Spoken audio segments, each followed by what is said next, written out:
Hello, I'm Steve.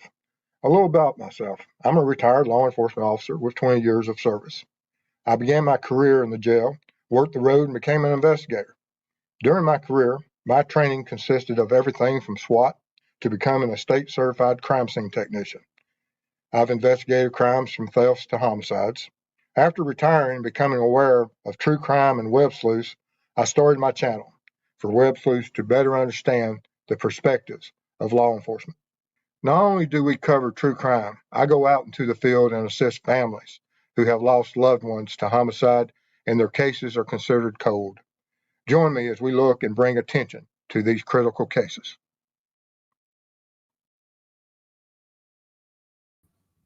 Hello, everyone. Glad you're able to join us tonight.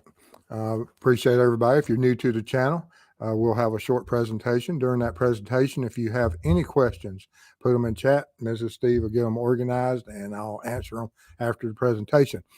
And while you're in chat, always remember to be respectful of families, the mods, and each other. And we want to thank our mods especially. We couldn't do this without them, and we thank all of y'all. Y'all do an amazing job. Tonight we're going to be talking about, of course, a subject that we've discussed a few times about Alibi and Kohberger and some of the developments, especially what happened this week with the announcement that there will be they're suggesting that there might be an alibi.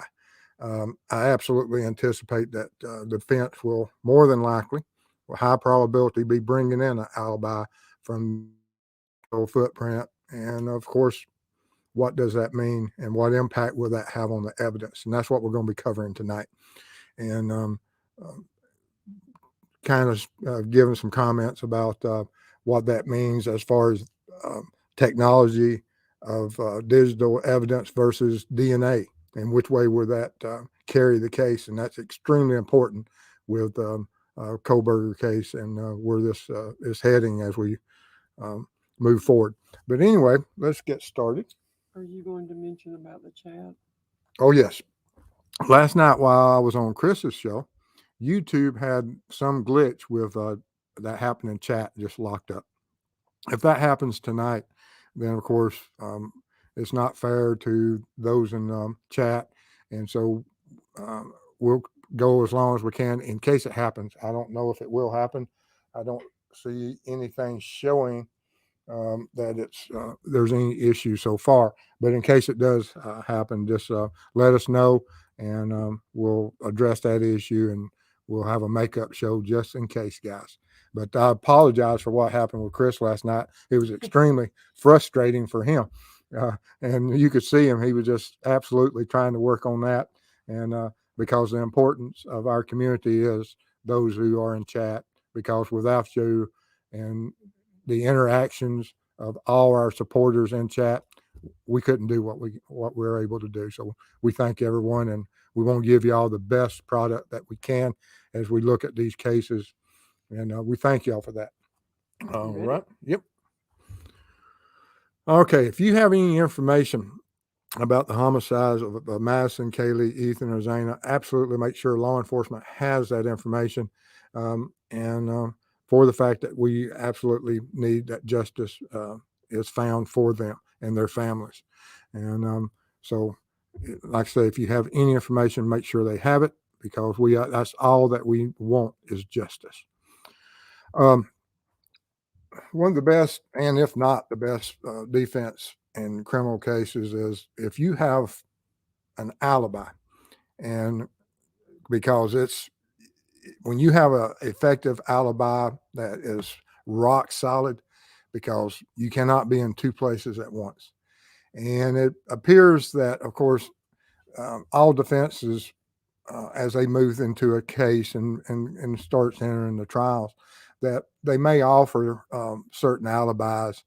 And what does that mean, and how effective will it be? Just because a defense says, oh, we have an alibi, doesn't mean that it will be something that's rock solid that the prosecution can't go after. But when we have to analyze it, and what would the impact be, that, okay, let's look at it and we level out the playing field. And that's what we're going to be looking at. We're going to look at the evidence that, right now, that if you said today is the day we're going to court, everything that the public currently knows is the only evidence we have. And those are the things that we're going to be looking at.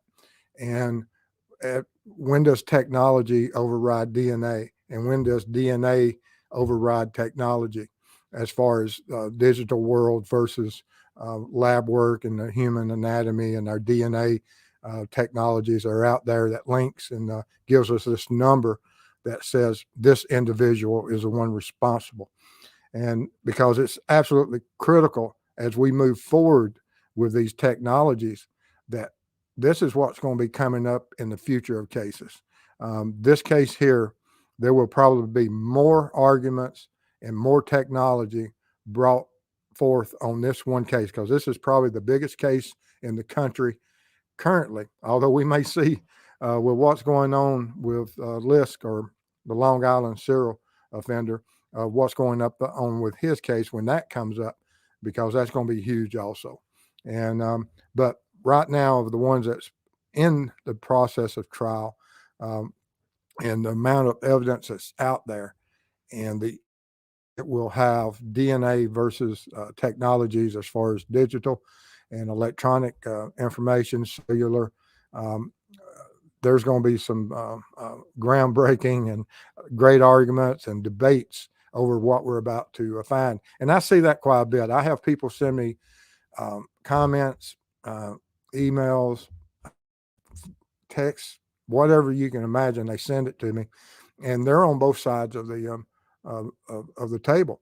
And although I have more that lean towards that Kohberger is responsible, I do have a percentage larger than what I thought would be that absolutely are on the other side. And understandable, just because of the DNA, which I give great weight on. And we'll discuss why that with that DNA profile on that knife that's found with the victim is huge. And then we have to add on other things. And like I said, we'll get more into that and talk about that as we go further. But even that, and if he has an alibi and it's rock solid and it's more than just a cellular a signal, for the fact that what we saw, and we can do a comparison on this, and we'll go more in detail when we get to that part about the cellular signal and what can happen with those towers. But anyway, let's get started in here.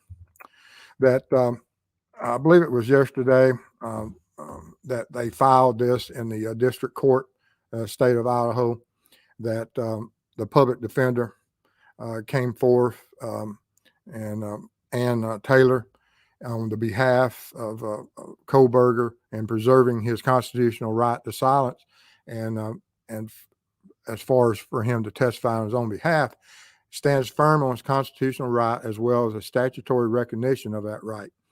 Noteworthy is that an alibi indicates a line of proof by which the defendant attempts to show he could not have committed the crime of which he is accused because he was elsewhere at the time. And that's Alibi, the state of Idaho plaintiff versus Kohberger.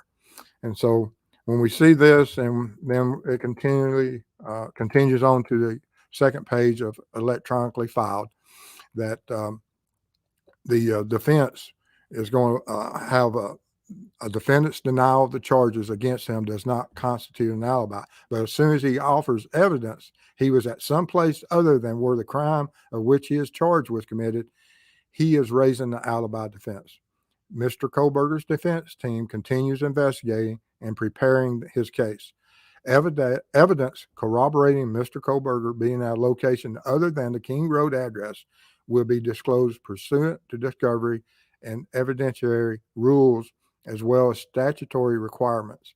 It is anticipated this evidence may be offered by way of cross-examination of witnesses produced by the state, as well as calling expert witnesses. And so they're going to use, and there may be absolute solid proof within all these thousands and thousands of cellular data points and other digital data points and Wi-Fi's of where he was at, because any of his devices could link up anywhere in the world. And as far as if he's in a location that they would, and that would have to be explained away and how he could be. And if there's information there, because right now, of course, we do have where DNA was located on a knife sheath, but we don't know when that DNA was deposited on that knife sheath. The only person in the world that absolutely knows where Kohberger was at the time of these crimes, that has personal knowledge of it, as far as I know, is Kohberger himself. And if he was somewhere else, he would be able to tell his defense, look at this time, this is where I was at, this is why I was here, and this is who I was, whatever. And do I think there's going to be an individual that steps up and says, he was with me? I doubt it. Because if that person exists in any shape, form, or fashion, I think we would know of it by now. Not saying we absolutely would, but I would think that in some shape, form, or fashion, that information would have come out that he was with me. We were on a blind date. We meet at 3:00 in the morning for whatever reason. And there's a lot of people working night patrol, I can tell you, that meet up at odd hours at the night. And and so you, just because he's up and about doesn't mean absolutely that he is the one responsible. But and I'm not saying he's not, for the fact that when we get to at the end of the day, that DNA profile with everything else that I see involved, I think is supporting that he is the offender. That's just my personal opinion. Doesn't mean anything other than it's just my personal opinion. But to be fair, we have to look at it and say to ourselves that if we didn't have certain information, where would we be at today? And so that's what we're going to be looking at.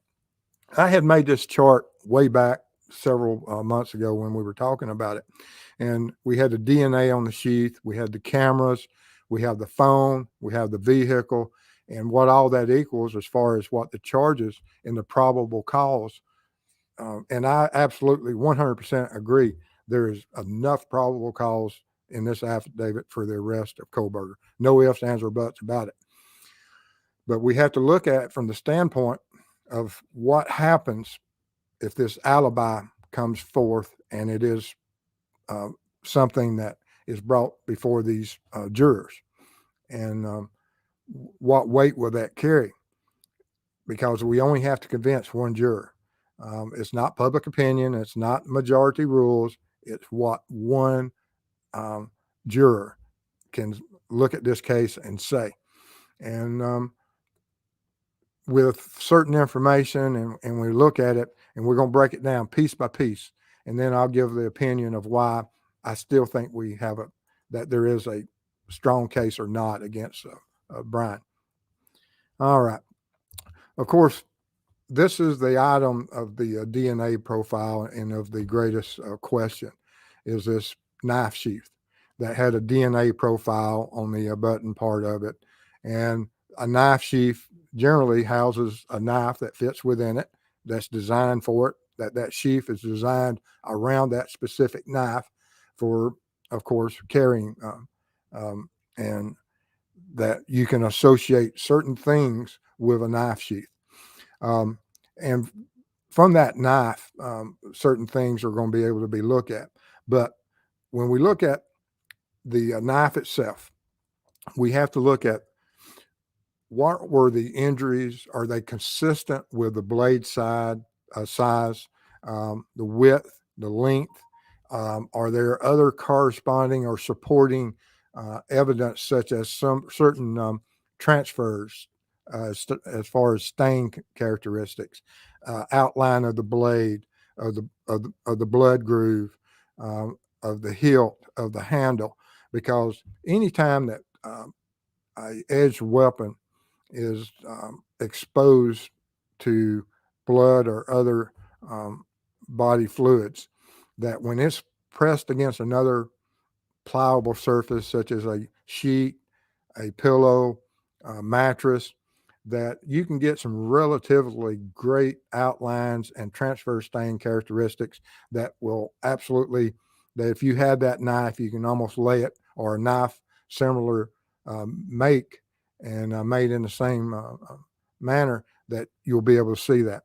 Not saying they have transfer stain characteristics that could identify a knife, but I would be highly surprised if they didn't.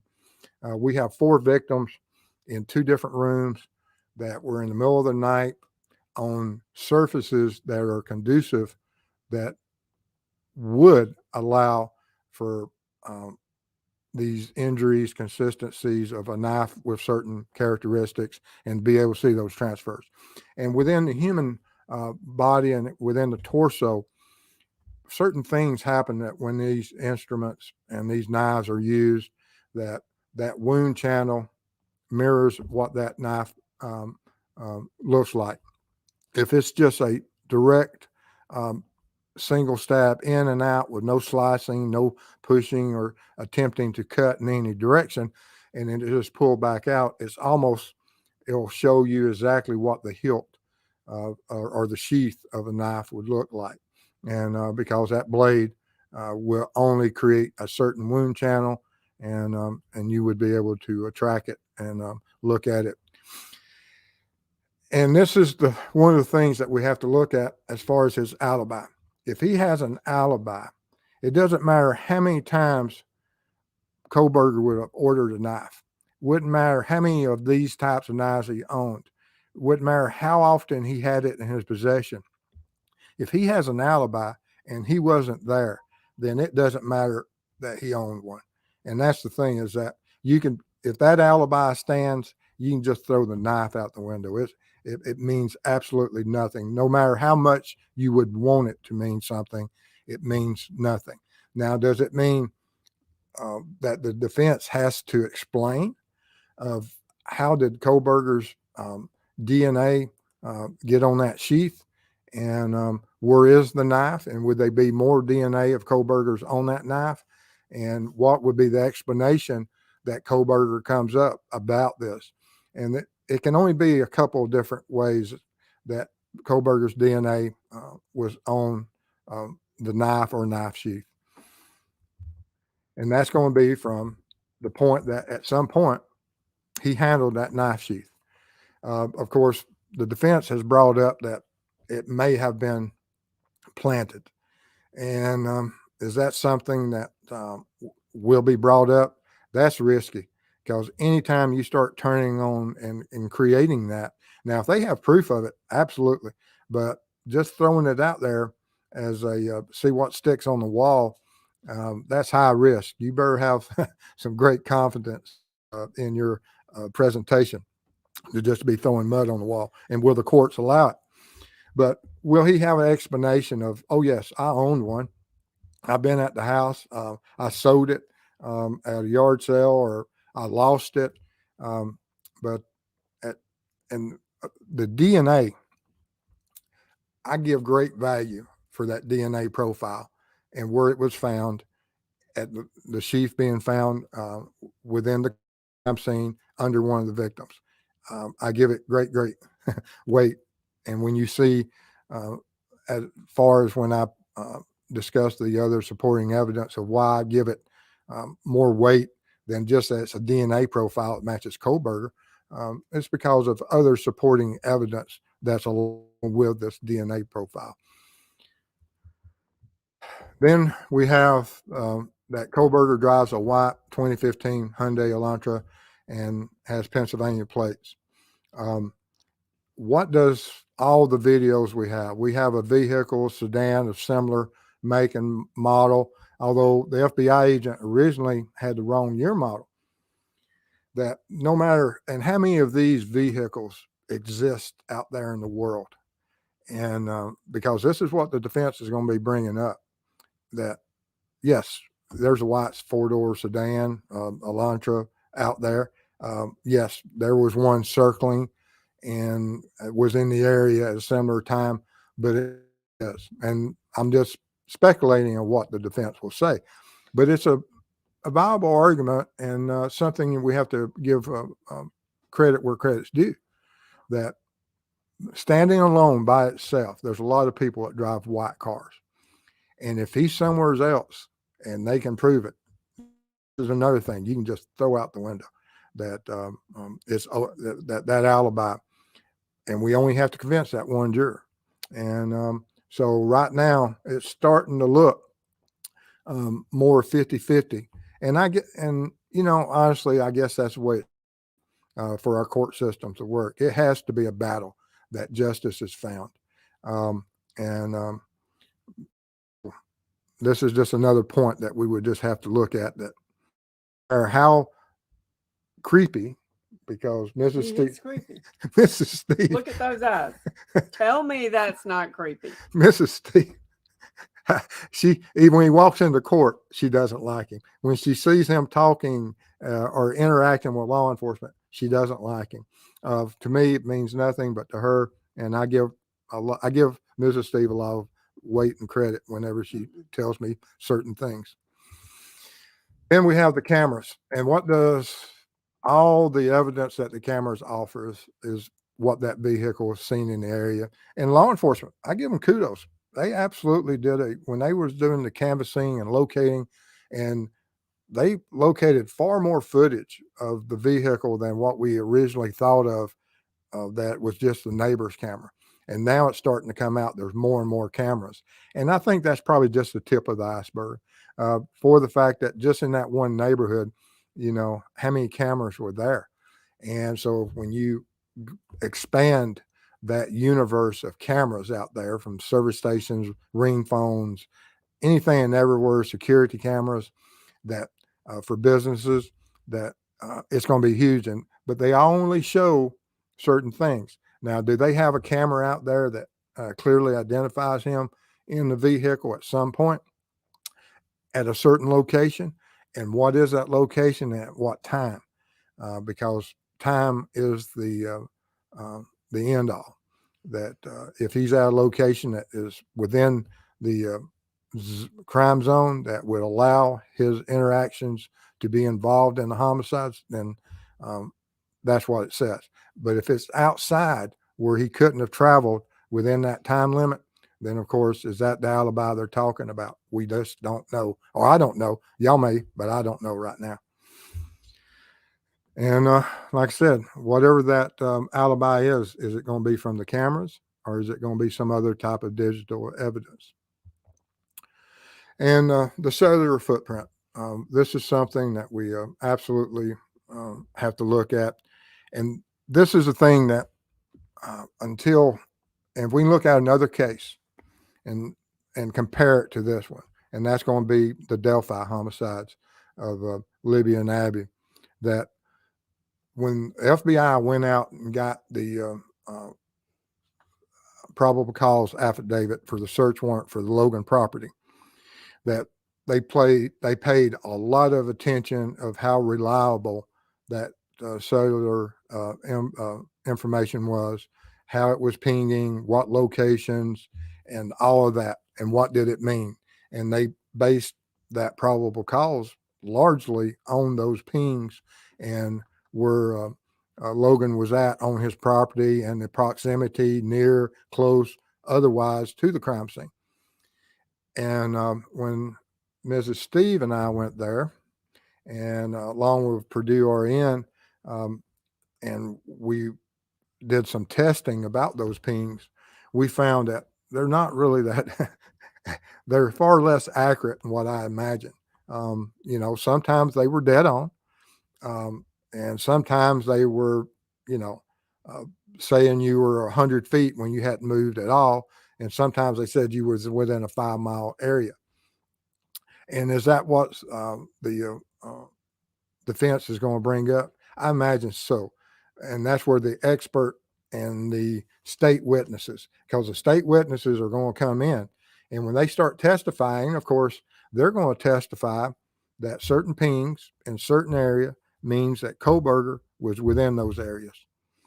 But then there also is the possibility that those exact pings could be outside, could be somewhere else. And is that what they're going to do? Pick and choose. And of course, that's what happens. Prosecution picks and chooses certain things. Defense picks and chooses certain things, and they will bring in their own experts to say, no, this is the accurate. What they're looking at is inaccurate, and this is why. I, you know, will this come to pass? I don't know. I expect it to, but I've been wrong before. But hopefully, I'm not wrong on this one. But I absolutely see that this will be something that will happen, and that these pings would put him outside of a driving time. And it doesn't have to be just with this cellular on his phone. There may be other devices that they're relying on. He may have a computer or a laptop or any device that you can imagine that may have linked up with somebody else's device somewhere miles away. And is that a possibility? Just like what happened when they said that one of his devices linked up with the residents at King Road on a prior date.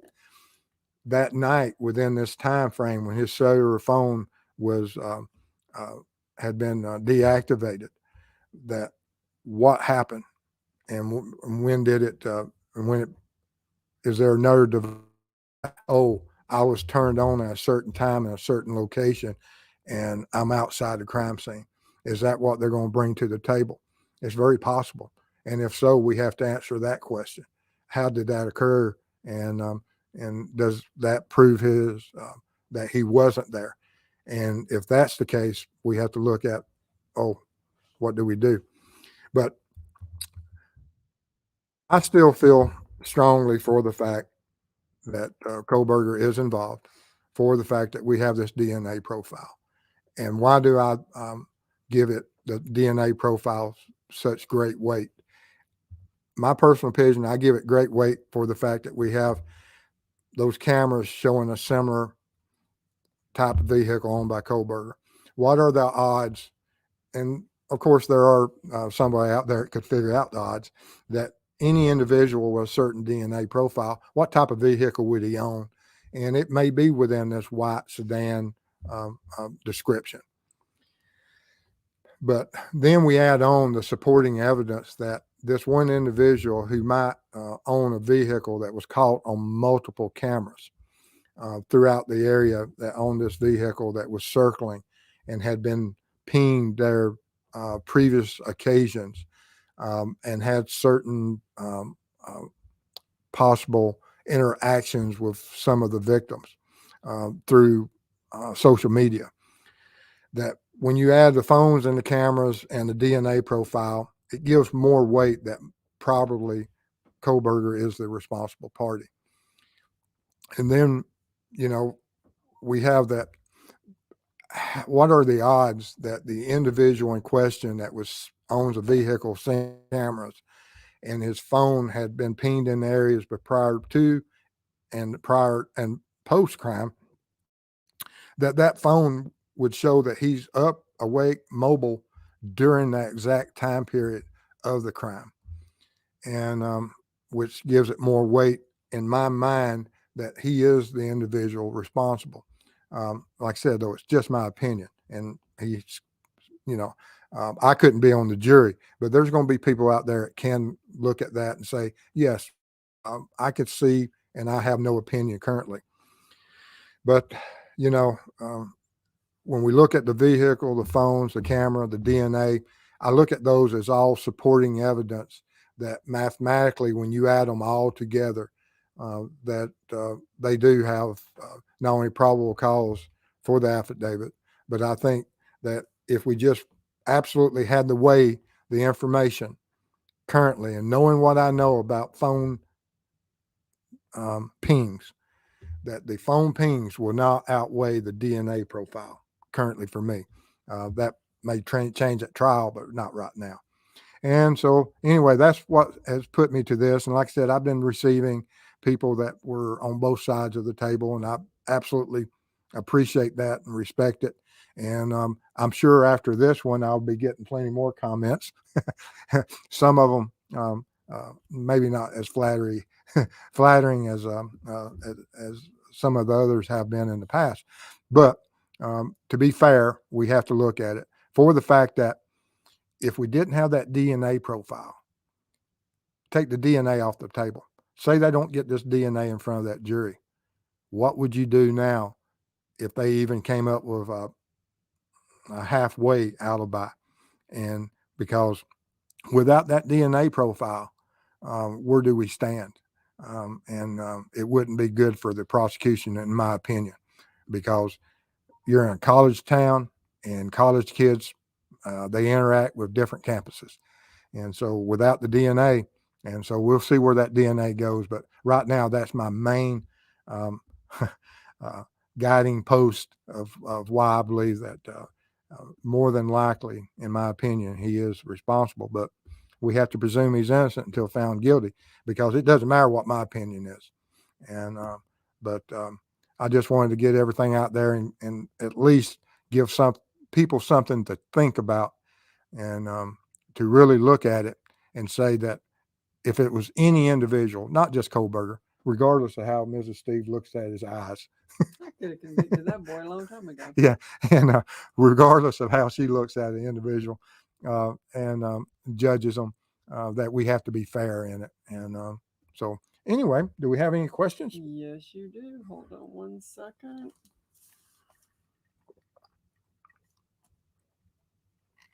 All right, we're going to start off with some blue lights. Okay,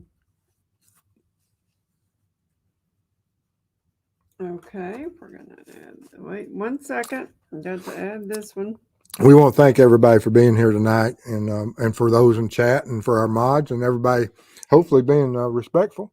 They are doing really good. Excellent. All right, so here's a list. All right. Of the blue lights. I have Brenda B, Mitzi Scott, Shelley donated 1 membership.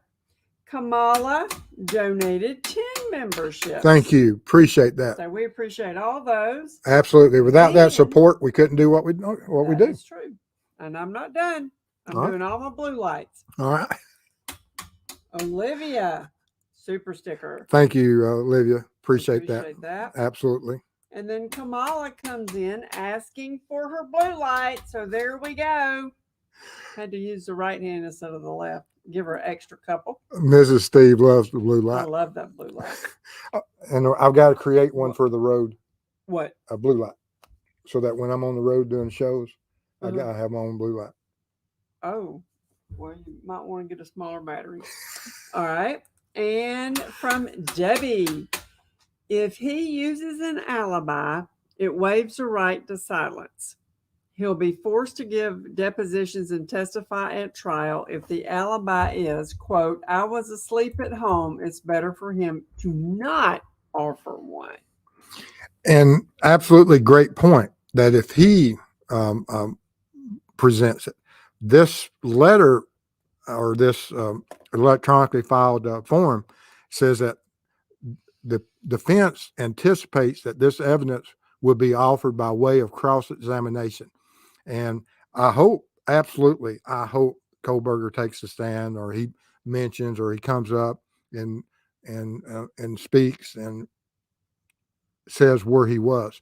But they're going to go through the way of cross-examination of the state's experts as where he was at, and through that cross-examination, and as well as calling their own expert witnesses. So they've laid the line down, draw the line in the sand, not saying other than that he is raising the alibi defense, but currently the defense is saying that they're going to prove this through the state's witnesses and other experts that they'll be bringing to the table, which I find extremely interesting. But I'm with you, Debbie. If he is just says I was asleep at home, I don't think that's going to be the case. I think he's going to be saying that if he says anything, he's going to. I would anticipate that wherever those cell towers are or whatever ping on whatever device at whatever location, that he will come up and he may give supporting evidence. Absolutely. That's where I was at. I was over there looking at, I don't know, some monument or some street or some home or meeting someone. But I expect that if he does speak, it's going to follow that, no, I wasn't at home, but I was at a certain location. And that's how come my phone pinged off of that tower in that location. And that's what I expect. I'm not saying, I'm just speculating, but I can see where that would carry some weight with a potential juror. All right. Now we have Julie, and look what she said. Thank you for all you do. Sending Toronto, Canada love to you both. Thank you. Appreciate that. Canada? Yeah. Oh, how cool is that? You ever been to Canada? No. No, I haven't either. I've been close. Yeah, no. All right. So here we go for questions, comments, yada, yada. All right. 63 clocks. Do you think that dude has an alibi? Probably will make one up on the fly. I think that he'll look at that data, and if there's a ping that's somewhere else for whatever location, or whenever he deactivated or reactivated, or if there's another device and through the experts that puts him outside that area, say that when the phone reactivates, that yes, you may have a ping here, but is there other evidence showing that this phone pinged on another tower 50 miles away? I have no idea what it would mean. I'm not an expert on it, but I can see where he would align himself with a tower that would put him outside the ability of drive time. And I'm sure they're going to look at all that data and see if they can't find that possibility. Do I think he has an alibi personally? No. Do I think that he will, they will try to find one? Absolutely. Okay. And Nick, doesn't he have a certain time limit to produce an alibi? Well, I thought there was a certain thing. Now they filed this and they are giving the court notice that they're going to use the state witnesses, and they'll be calling expert witnesses, and that the alibi lies within the evidence that they have that the state has, and using that, then I don't understand all of how the courts look at this stuff, but for them to file this means that it has some standing, and it means something. And I'm sure there's a lot of experts out there weighing in on it that can explain exactly, but it is noticed that he's going to be offering, and I believe that he absolutely has to offer an alibi. He just can't sit there at the table and allow the state saying, this is where you were at. This, we have you, and this is what we're basing it upon. That you own a vehicle, that you meet the description of the individual, that you wear, all the circumstantial evidence that we have right now, and we have a DNA profile on a sheath, and he just can't sit there. He's going to have to come up with something. Otherwise, he's cooked. He's a cooked goose.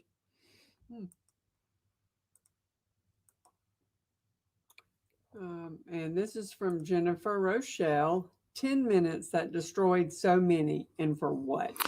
And in normal thinking, you're absolutely correct, Jennifer. For what? But in these individuals, psychopaths, and these serial offenders, such as that, when we look at Rex and you look at other offenders such as Bundy and BTK, that their fantasy world has nothing to do with what we believe reality is. They're narcissistic. They have one purpose in life, and that everything focuses around them. That the rest of the world is there to serve them for whatever sick reasons that they can bring to their whatever type of fantasies they have. It's crazy. You just can't rationalize them.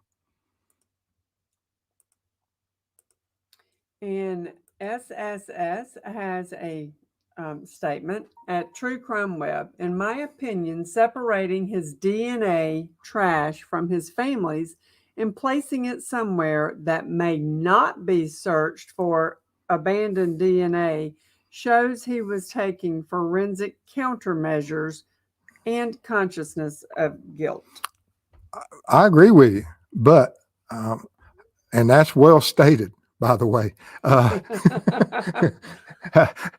And that's well stated. But how can we get that into the court systems before the jury? And they will. The prosecution, they're experts. They're going to get it in there. But you said it in extremely, and I appreciate that. But it's like me. It's everybody has. We look at it and we try to rationalize it, and I understand exactly where you're coming from on that statement. All right, I got to go find something here. All right, Blue Light. Teresa Long. Love True Crime Web. Great people here. Get a cup of Waffle House coffee on me. I will. Just had one last week when I was up in Indiana, where I stay at. There's a Waffle House. The last Waffle House I know of in Indiana. And when I was there, I walked next door and got me a cup. And I will next time too. Thank you. Probably why he picked the hotel. All right. And from Shelley. Are you concerned about his knowledge of law enforcement, CSI, etc.? Everyone, since CSI has become cool, we all know so much more about CSI than when it first came on the scene back in the late 80s, early 90s, when we were being trained and trying to figure out what all this meant and how to properly process scenes and collect evidence. And thank you for your support, by the way, and your donation. But no, he, while it wasn't a mainstay of part of his degree that he was after, he would have certain knowledge of it. He's highly intelligent, but I'm not concerned about his knowledge for the fact that everything that he may have on his devices, in his books, courses taken, searches made, the prosecution is going to use that against him. That you look this up. Why? Not that they have to explain why, but they'll make sure that that jury understands that he knew all the countermeasures to reduce his DNA profile within his vehicle and at the crime scene. And they'll make best use of it that they can from the prosecution side. All right. And SSS says that he is justice studied and criminology student. Oh, okay. So you like the way he said it. There you go. Absolutely. All right. Justice studies and criminology. So there you go. All right. So let's take care you have you have a brilliant career ahead of you. All right. And from Sandra, is that the only place they found DNA? Well, if we go by what the defense says, that there was none of the crime scene DNA from any of the victims within any properties of Kohberger's, then yes, from Kohberger's into the crime scene that we know now. Do I expect there's more? Absolutely. If he was there and he committed these crimes, I believe that there is other DNA profiles of the offender in the house. And if it's him, I think there's other DNA profile of him in that house somewhere. But finding it, I mean, it's not something that you can see. It's something that can only be found, located, analyzed, and brought into the court system by experts. And hunting for a needle in a haystack is far easier than what trying to find DNA on a surface is. And from Molly at True Crime Web, is it a fact, from LE Docs, that BK bought a K-bar from Amazon? I seem to recall that. Yes, and that's the thing is, and that's the importance of the Alibi, that a lot of people have ordered this and on Amazon. How many people in the world own a K-bar knife? And Not all of them commit homicides. And if he has an alibi, that's what, he could have ordered 100 of them and it'd mean absolutely nothing. But yes, you are correct that from my understanding, he did order one from Amazon. Okay. Let's see here. And from Wanda Brown, are they still saying the stain on the outside wall of the house is, can I say that? Yes. Is blood?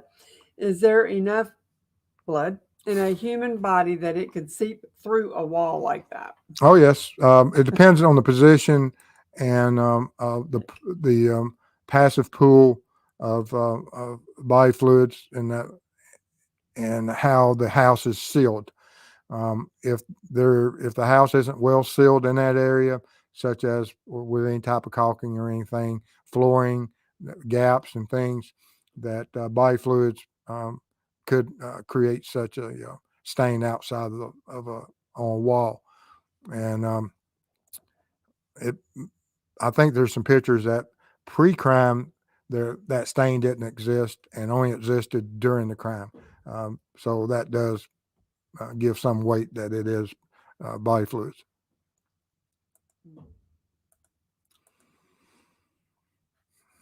And from Sandra, why is it taking so long for him to give an alibi if he was innocent?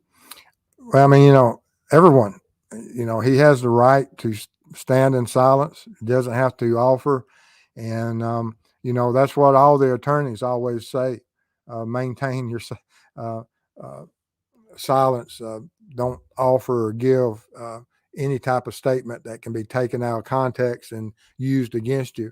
And that's one of the Miranda warnings about your right to remain silent, and you're poking that right to remain silent can't be used against you in a court. You won't see a judge get mad. You bring up that that defendant remains silent. And why would he do that? And you bring that up in front of a jury, you'll see some upset judges because that can't be used against an individual. And so we won't see that. If we do, we're going to see some fireworks from a judge.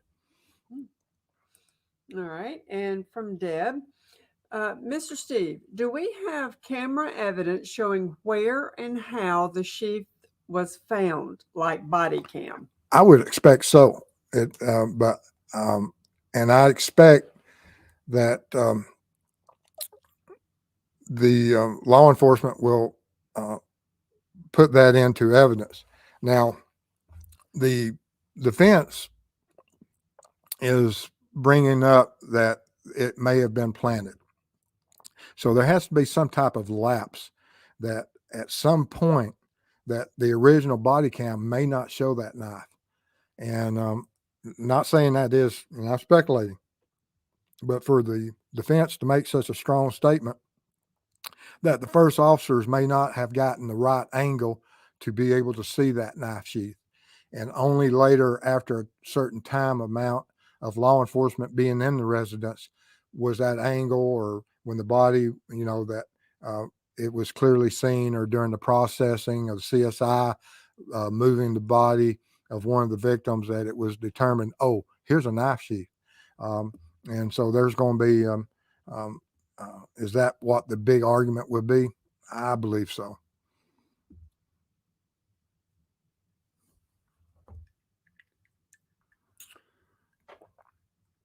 Okay.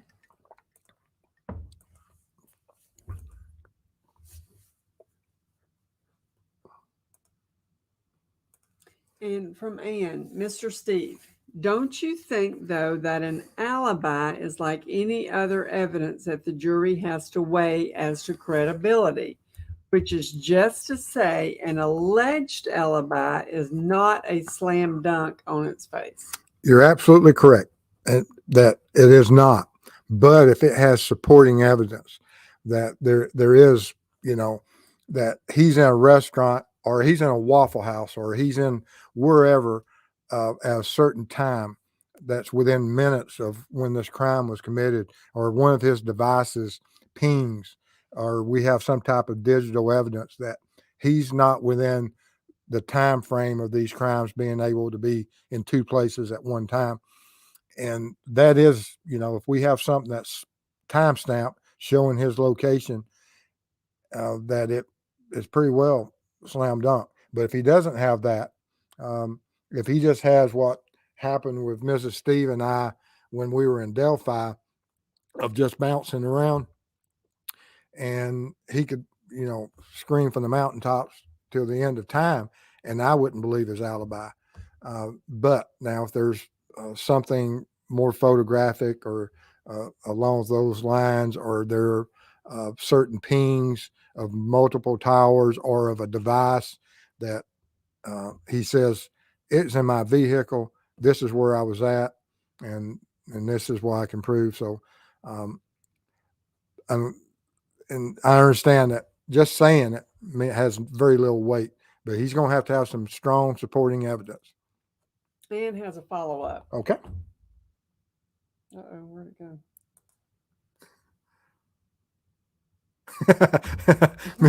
Well, of course, if BK was at Waffle House, he's innocent. Now, I wouldn't absolutely go with that, because I've met some interesting individuals at Waffle Houses that innocent was not part of their life. No. and nothing against Waffle Houses. They're open at times that certain individuals go out there. I love Waffle House. I'll go to them even when I'm in a wheelchair. You'll find me at a Waffle House. Oh, really? Yes, you'll be wheeling me You in. better get somebody to wheel you in. Holy cow. Maybe Ruckus can. Oh no, Ruckus is disabled. Uh-oh. All right, so let's see here. We'll get rid of that one. And from Deb, Mr. Steve, where was Murphy the dog when L.E. entered? Does anyone know if he was shut in a room? I think, and I'm sure the body cam will clarify some of that, but I think that it was mentioned in the probable cause, or in some rumors of that he was in a adjoining room across the hall from where the victims on the top floor. That's my understanding from the best of my memory, and I could be wrong on that, but my understanding is that the room, it was the room that he was in. All right, and from M. Cunningham, what's his court date? Oh, I don't know what's happening. Don't look at me for that. I Oh, have okay. no idea. I don't know what the next court date is. As far as that's a good question. I will look that up. And Good, because Forever Curious wants to know it too. yeah, yes, there was a date for trial. I think it was right after the first of the year. It's in one of my other shows. We have that. February, wasn't it? It's either him or Richard Allen. But Oh, I don't know. yeah, there's. We'll find out. Yeah, we'll find out. Or you'll find out. And from Molly at True Crime Web, you need a U.S. road map on the wall with all of the Waffle House locations designated with a tack. Man, that would be confusing. I could. You're absolutely correct. I do need that. That would be a cute. I see a lot of extra miles. Oh yeah.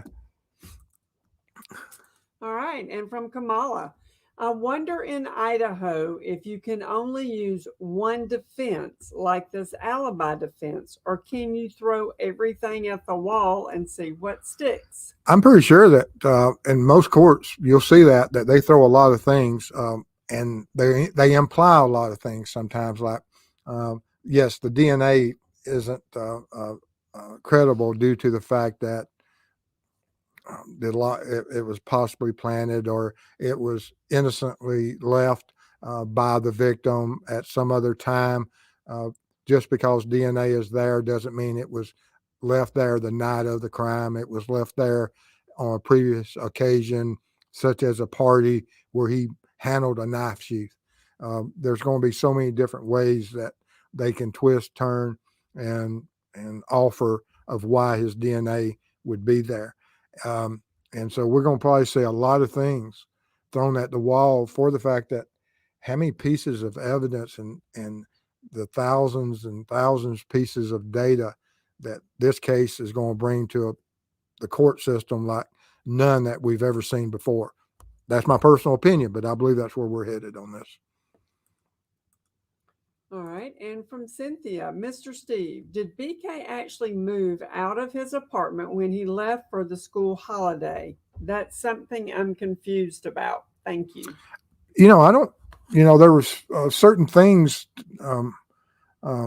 there. I don't know if he absolutely, I don't know what his contract was. And that is a good question. But I don't know where he was at in his studies. I don't know what type of notifications. If it was out there, I think that the rumor wouldn't be, I think it would have been that he fled. You would probably be seeing that he fled the state of Idaho. And I haven't seen that. So my personal understanding, and because it never occurred to me that he had just absolutely just quit and went to Pennsylvania forever. I thought he'd only traveled back for the holidays, but was then coming back to finish his studies. All right. And then Julia has in here, when is a possible trial date? October? Like I said, we'll have to look that up. I can't. I think Molly says it's in October Okay. too. All right. So we're going with that for right now. Yeah. Okay. And SSS at True Crime Web, it just occurred to me that maybe the defense is going to claim another student planted it and not the authorities. Absolutely. And that's what I'm saying is that he could have handled it. He could have had it at the other school or where he was a teacher's aide. And that, yes, there's a lot of different ways that they can imply. And it could be from one of these other unknown DNA profiles. Okay. Yep. Looks like it's set for October 5th. Okay. October 5th. We're going to go October 5th right now. Yeah, we're going with October 5th. All right. And let's see here. And from Anna, I expect some elaborate drama in this case. I don't think the killer went nuts and did the crime without careful planning. In my opinion, expect PhD level criminology to be applied. Absolutely correct. Above our pay grade. Yes, it's organized on so many different levels. And that's the way I've approached it from the get-go, that looking at it and seeing what was happening. And then we get what the defense is about to do with this. But I agree with you. We're going to see some experts. And this, will be one of the biggest cases. And I think it's going to have a great impact on the future of court trials as far as technologies. I absolutely do. Mm-hmm. All right. And from Julie, do you think they will release the body cam? Absolutely during the courts. And hopefully, and that is something I'm hoping to see. If it's showing victims, of course, us in the public, we won't get to see that. They will, of course, redact and only allow certain things to be publicized. Or I hope for the fact that it does nothing for society, as long as the people within the court and the families and everyone and the jurors see it, and whatever their conclusion is, it serves no purpose for me to see all the body cam. But I would like to be able to see when the body cam of where the dog is, body cam of where the knife and at what timestamp it was found, and when it was first clearly seen, exactly at what time, either body cam or when it was photographed by CSI. And I'm hoping we'll get to see those. Okay. And Sleuthen Sandals became a YouTube member. Thank you. Appreciate your support. I love that name. It is. That's a great name. And from Kamala, Question: you can change your cell phone with a VPN, but can he change his car GPS? And there's certain uh, instruments on the vehicle as far as what contacts. I had looked up what electrical or electronic signatures on certain cars came with certain apps or abilities of tracking on his car radio. And I would agree with you that law enforcement will look at that, but the defense will also, and will they look at it from the point that that is the alibi? It cuts both ways, and we'll just have to see if that exists. All right. Now, this is your final question, Okay. or so far, unless somebody pops one in here. Okay. So, y'all get ready for this one, okay? It's a good one. All right. From Libby, Mr. Steve, what do you order at a Waffle House? The last order I had at Waffle House was a BLT. Now, this was in Indiana. Was a BLT and coffee, 3 or 4 cups of coffee.